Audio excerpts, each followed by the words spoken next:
A devotional reading on this day, Thursday, March 4th. A reading from John's Gospel, chapter 11, verses 1 through 44. Now a certain man was ill, Lazarus of Bethany, the village of Mary and her sister Martha. Mary was the one who anointed the Lord with perfume and wiped his feet with her hair. Her brother Lazarus was ill. So the sisters sent a message to Jesus. Lord, he whom you love is ill. But when Jesus heard it, he said, this illness does not lead to death. Rather, it is for God's glory, so that the Son of God may be glorified through it. Accordingly, though Jesus loved Martha and her sister and Lazarus, after having heard that Lazarus was ill, he stayed 2 days longer in the place where he was. And then after this, he said to the disciples, let us go to Judea again.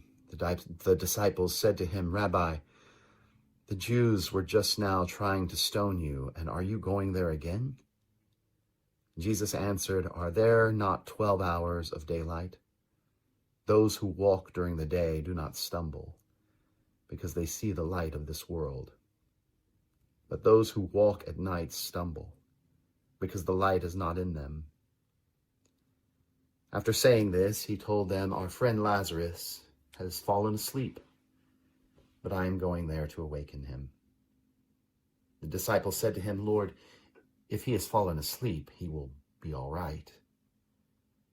Jesus, however, had been speaking about his death, but they thought that he was referring merely to sleep. When Jesus told them plainly, Lazarus is dead, for your sake I am glad I was not there, so that you may believe, but let us go to him. Thomas, who was called the twin, said to his fellow disciples, let us also go, that we may die with him. When Jesus arrived, he found that Lazarus had already been in the tomb 4 days. Now Bethany was near Jerusalem, some 2 miles away, and many of the Jews had come to Martha and Mary to console them about their brother. When Martha heard that Jesus was coming, she went and met him, while Mary stayed at home. Martha said to Jesus, Lord, if you had been here, my brother would not have died. But even now I know that God will give you whatever you ask of him. Jesus said to her, your brother will rise again. Martha said to him, I know that he will rise again in the resurrection on the last day.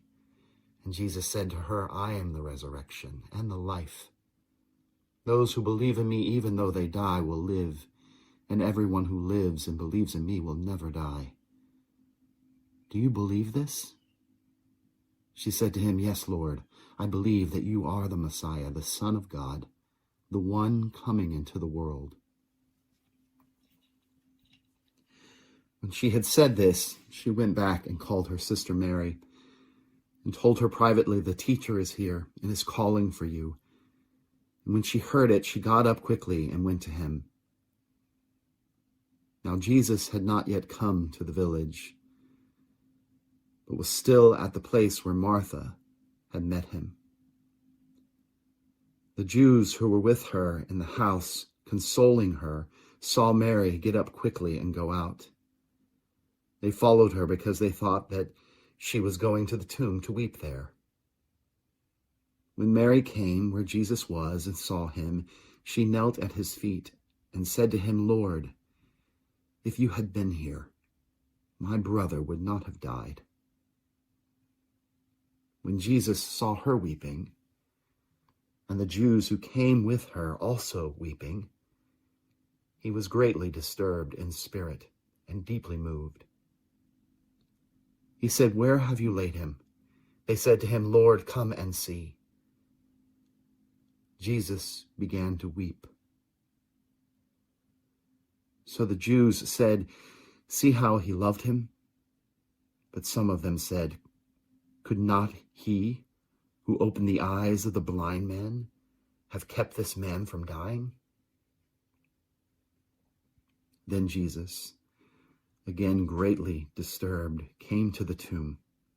It was a cave, and a stone was lying against it. Jesus said, "Take away the stone." Martha, the sister of the dead man, said to him, "Lord, already there is a stench because he has been dead 4 days." Jesus said to her, "Did I not tell you that if you believed, you would see the glory of God?" So they took away the stone. And Jesus looked upward and said, "Father, I thank you for having heard me. I knew that you always hear me, but I have said this for the sake of the crowd standing here, so that they may believe that you sent me." When he said this, he cried with a loud voice, "Lazarus, come out!" The dead man came out, his hands and feet bound with strips of cloth, and his face wrapped in a cloth. Jesus said to them, "Unbind him and let him go." The grass withers and the flowers fade, but the word of our Lord shall remain forever.